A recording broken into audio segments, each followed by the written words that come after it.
she was asking me what I needed, and I said, Susan, I don't know what we need. We have to use our imagination.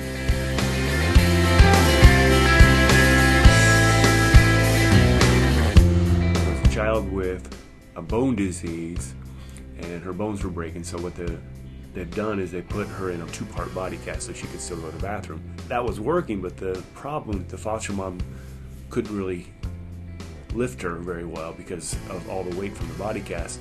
What happens is the child just basically would sit in one spot at home. Even though it's a great thing that the child was in foster care, but still there was a lot more that the child could do.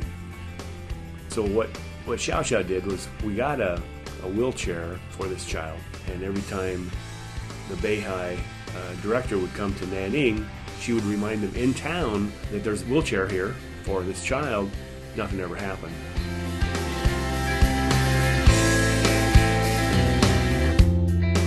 It was just very obvious that the design of this wheelchair was not going to fit the needs of this child.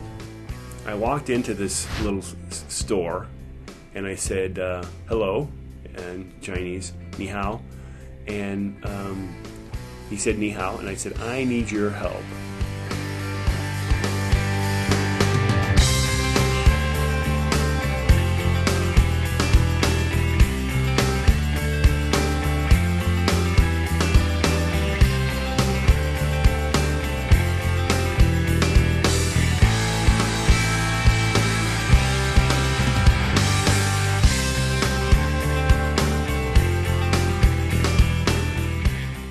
I think the Lord provided everything. Pretty much everything was in that store that we needed, and he had a drill.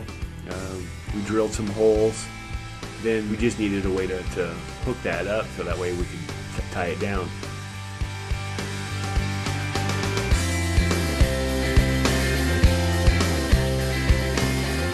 So I walked around.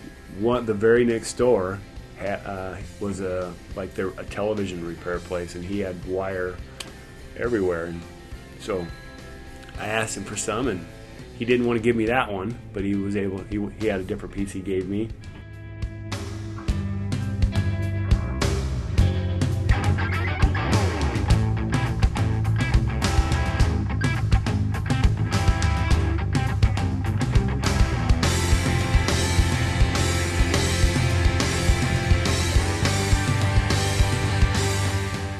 Place her in there. You could tell it was something that was going to work. Now this child had an opportunity to be able to be pushed around the neighborhood, to be able to see what's around the corner, to be able to see what's down the block. We could have left, yes, we came and we built this wheel bed, and what a great opportunity to help this child out. But what touched me was we didn't leave it there.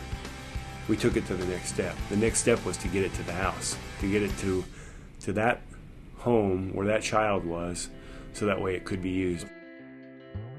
Foster mom brother also lived there, and that child was so happy to show him what she had, and it was neat. You could see the smile on her face. Every time we come to China, it's a very humbling experience. But to know that we have done it to the least of these makes you look at everything a little differently.